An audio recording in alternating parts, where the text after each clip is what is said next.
আমি যে ফিরে আসবো সেটাও তাদের বিশ্বাস করতে পারছিল। আমি মনে করেছি আমাকে মেরে ফেলা হয়, বন্দীদের সাথে নির্মম এবং নির্দয় আচরণ করা হতো।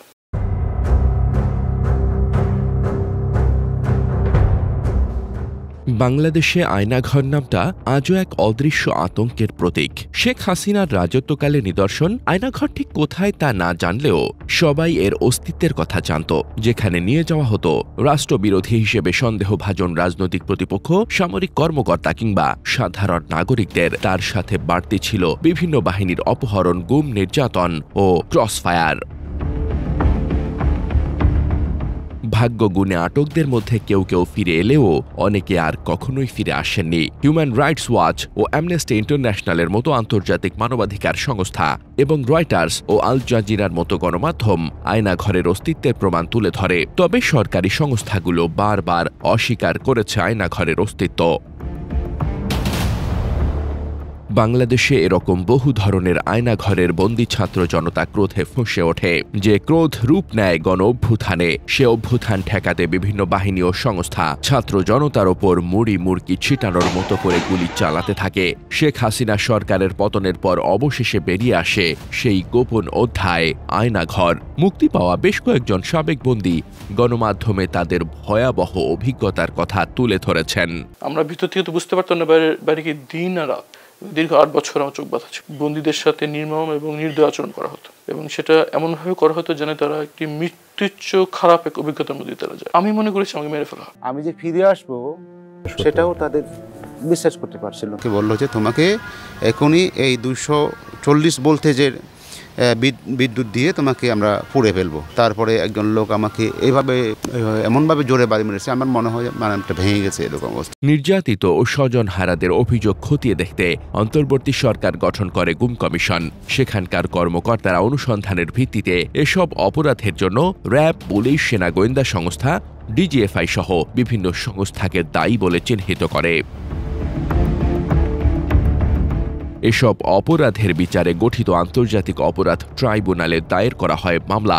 দীর্ঘ অনুসন্ধানের পর আদালত জানায় এসব নির্যাতনের সঙ্গে সংশ্লিষ্ট ছিলেন রাষ্ট্রের বিভিন্ন নিরাপত্তা বাহিনীর কর্মকর্তারা।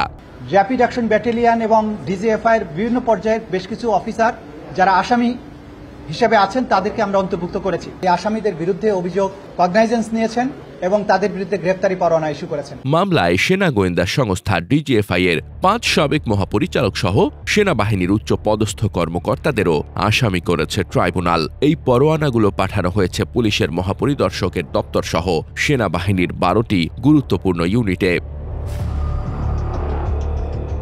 কিন্তু সেনা কর্মকর্তাদের বিরুদ্ধে গ্রেফতারি পরোয়ানা জারিতে তীব্র প্রতিক্রিয়া জানিয়েছেন কিছু শীর্ষ সেনা কর্মকর্তা। তারা বলছেন এই গ্রেফতারি পরোয়ানা সেনাবাহিনীর মর্যাদাকে খাটো করেছে। সেনাবাহিনীর মধ্যকার ভ্রাতৃত্ববোধের কারণে ওই কর্মকর্তাদের বিচারের মুখোমুখি হতে দেওয়া যায় না।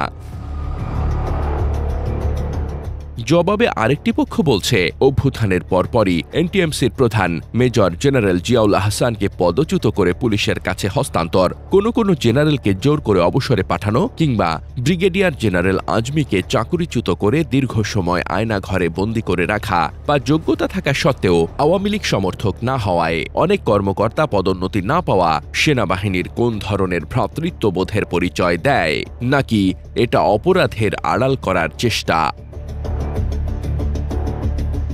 আইনজ্ঞরা বলছেন, শেখ হাসিনার আমলে অনেক রাজনীতিককে কোনো কারণ ছাড়াই গ্রেফতার করে কারাগারে পাঠানো হতো। পরে তাদের নামে মামলা রুজু করে মৃত্যুদণ্ড পর্যন্ত দেওয়া হয়েছে। তারা বলছেন, বর্তমান আন্তর্জাতিক অপরাধ ট্রাইব্যুনাল সুনির্দিষ্ট অভিযোগ পাওয়ার পর তা তদন্ত করে নিশ্চিত প্রমাণিত অপরাধীদের বিরুদ্ধে গ্রেফতারি পরোয়ানা জারি করছে।